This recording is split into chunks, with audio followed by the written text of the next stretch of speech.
Hello everyone, I'm Chase at Rocky Mountain ATV MC, giving you a closer look at the accessory rocker switches from Tusk.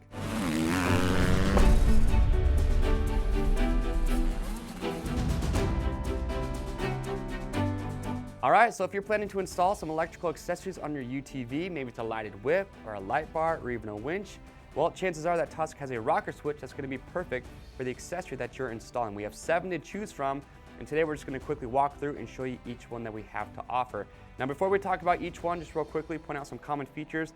They're all going to be IP rated of 65, which means they're dust and water resistant. Okay, they all have a backlit display, so it makes it easy to see at nighttime. The logo on these is laser etched. And when it comes to fitment, okay, they're going to be the common size that's going to fit most of your OEM panels, and you can mount these flush if you want to. So now, let's just take a look at all 7. So the first 2 that I have up here is going to be your horn switch, and the one next to that is going to be your in and out switch for a winch. Now with these 2 switches, something I do want to point out is that when you press on these 2, they don't stay on. So your horn switch, you press it, it returns, and the same is going to go for the in and out switch for the winch. The next 2 up, we have your fan override. From there you have a lighted whip. Okay, moving on down, you have a USB. So if you want to charge your electrical devices, maybe a cell phone or a GPS, you can do that with the USB.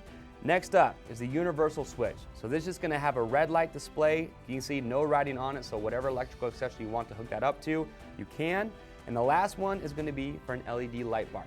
So as you can see, depending on the electrical accessory that you want to put on your UTV, chances are there's going to be a switch for you.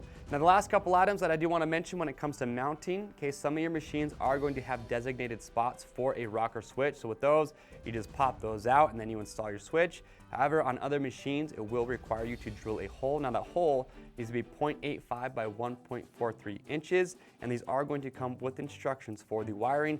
Other than that, it's pretty straightforward. It really shouldn't take you that long. If you guys have any questions, you can comment below, give us a call or chat live online. We'll get those answered for you. And to pick yours up, you can click on the link or head over to RockyMountainATVMC.com. And while you're picking yours up, do not forget that we have a giant selection of aftermarket parts and accessories that you can shop from. I'm Chase here at Rocky Mountain, and we'll see you on the trails.